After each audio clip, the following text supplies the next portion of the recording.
And I call the member for Port Adelaide. Thank you, Speaker. My question is to the Minister for Emissions Reduction and Energy. Last year, the House was assured that the Minister would fully cooperate with the New South Wales Police Strike Force Garrett investigation. Members on my right. But the New South Wales Police have given evidence to the New South Wales Parliament that the Minister rejected an interview request. Why did the Minister promise the House he'd cooperate with the investigation, but then refuse to be interviewed by the New South Wales Police? Just before I call the Minister, I'll hear from perhaps the Leader of the House. I just need to be convinced that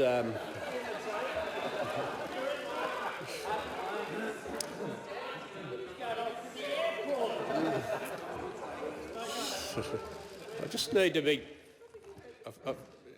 well, I can rule on it whenever you're ready. I've made the point when it comes to ministerial responsibilities, certainly questions can't be asked about policy areas for which the minister's not responsible. They can be asked about a minister's previous answer, but as I've made clear, that's been referring to the minister's previous answer. I'll hear from the Leader of the House on it. I think it's... I hear from the Manager of Opposition Business on it if he's... The Minister promised that. Speaker, while it doesn't use the term answer, it refers to an assurance that the Minister gave to the House. Now, ministers have a responsibility to the House when they provide that information, and for us to be able to test... Yeah, no, that's okay. I'll call the Minister.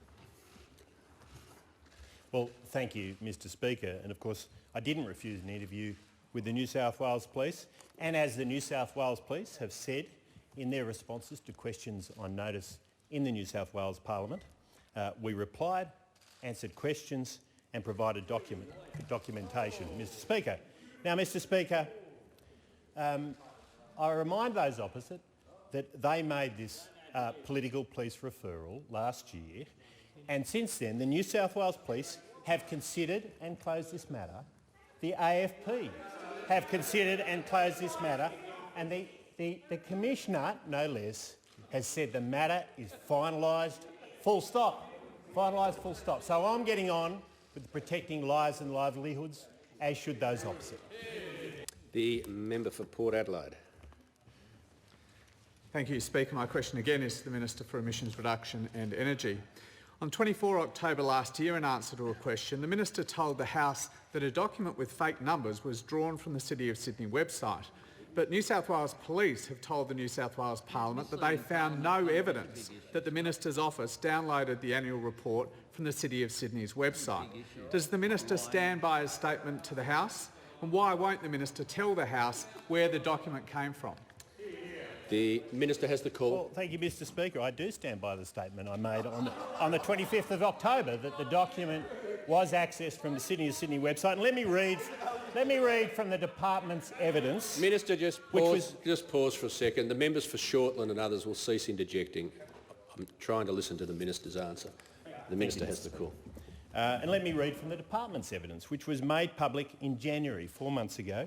The department did ascertain that the City of Sydney's website was accessed by the Minister's office on the 9th of September 2019. The department system allows individuals to directly print from the website.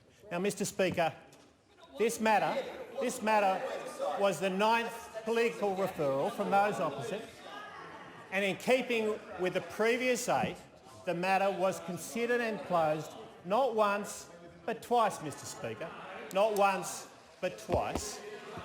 And as the Commissioner said, the matter is finalised, full stop. So I'm getting on with protecting lives and livelihoods, because I tell you what, Mr Speaker, I know that a strong Australia coming out of the COVID-19 crisis requires a secure and reliable supply of energy, liquid fuels, of gas and electricity. That's what I'm focusing on every day. Those opposite should do the same.